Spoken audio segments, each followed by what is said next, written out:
Tonight is the biggie. So, Brian, if you want to go ahead and light her up, we'll talk about what's going to be happening.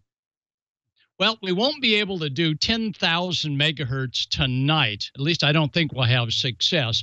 But that's how we do it out here on the West Coast.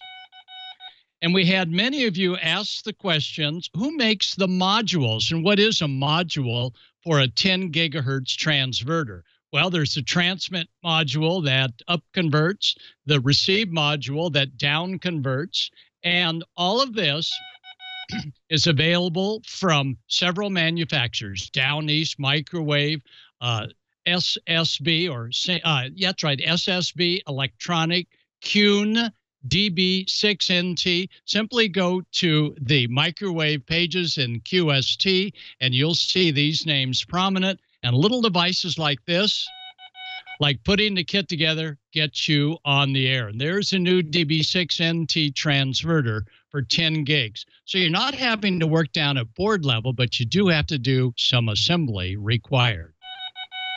Well, no assembly for tonight. Tonight is the Perseid Meteor Shower. It's going to start for you on the East Coast right after this podcast, and will go all night long. Here on the West Coast, it'll get started at about midnight, and we're looking at the remains of the Swift-Tuttle Comet, and what we're looking for are meteors coming in. Now, these meteors are coming in at 130,000 miles per hour. We should see 100 per hour. So you on the East Coast, let us know, because you'll see them first. We won't really see them come up here on the West Coast, where we've got nice clear weather, until about midnight.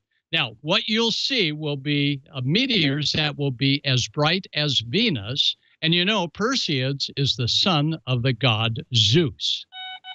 So look to the northeast, and you're going to see Perseid's fireballs. And what these fireballs do is they actually cause a trail of ionization that reflects radio signals.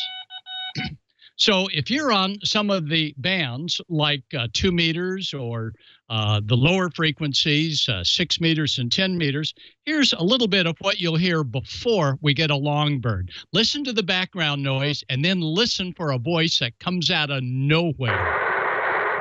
Nothing. There was one. There was another one. Here, just little syllables. Yeah. So once you begin picking up little syllables from a lot further than normal, you're going to find out that band conditions are hopping with meteor scatter. The Perseids is the biggie. And all the other meteor showers, the Geminids and Oranids and all of the others, are minor compared to tonight. And tonight and tomorrow morning are the main mornings.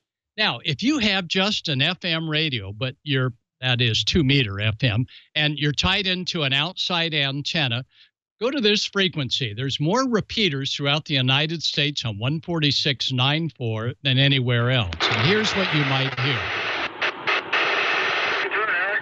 Hear that little burst of voice? Listen again. Keep listening. Whoop, there it is. And what these are little bits of voices that come out of nowhere, and that is from a meteor burn. And it could be up to 500 to 1,000 miles away. Tonight, 146.94 FM. Now, these meteor trails on the lower band, such as 6 meters and 10 meters, will give you some amazing contacts. And if you listen to this contact... WB6 Nancy, Ocean America, QRZ. WB6 NOA, Kilo Juliet 7, Fox, 2. KJ7F, WB6 NOA 5454, Delta Mike 13, over. Roger, 5 and 9, Delta Mike, just 7 November 13. Whoa! Okay, where are you located? Boise, Idaho. Wow, you're pounding in 5 and 9. Good That's luck. about 1,000 miles away, and that was on a meteor burn. So meteors can really do some excitement besides just lighting up the sky. They can light up the airways if you know where to tune. Now, on 2 meters, you've got to be on single sideband to really get a good contact. 144-200 is the upper sideband portion of the 2-meter band. Don't go there with FM. Go only upper sideband. And listen carefully. And the deal is you call CQ Meteors WB6NOA over. And that's all you say. You don't go on and on and on because the conversations are quick. I mean, there'll be noise, and out of the noise comes an actual contact. Now, as we go lower in frequency, the 2-meter band, your contact off of this meteor may only last for maybe 2 seconds or 3 seconds, so you have to work at it. But as you get down to 6 meters and technician class operators, yep, you've also got 6 meters capability. The conversations will be on a little bit longer from the meteor trail. Take a listen. Here, two folks kibitzing back and forth. Wow, that's pretty neat. So some interesting things happen as we go lower and lower in frequency. But I'll tell you the real frequency that a lot of folks with high frequency like to tune into, and that is the 10-meter band. And on 10 meters, 28.400, that's where you're going to hear excitement. So I hope to see everybody tonight, Wednesday night on 28.400 or 50.125. WB6NOA K7JA signing off. Well, thanks, Chip, and he'll be there as I will monitoring. Now, this modest setup here feeds out to an antenna-restricted area. Sorry, you can't have an antenna on the roof. Hey, no problem. Can you see the antenna? Yep, it's an outbacker, and it's held on to the wrought iron railing.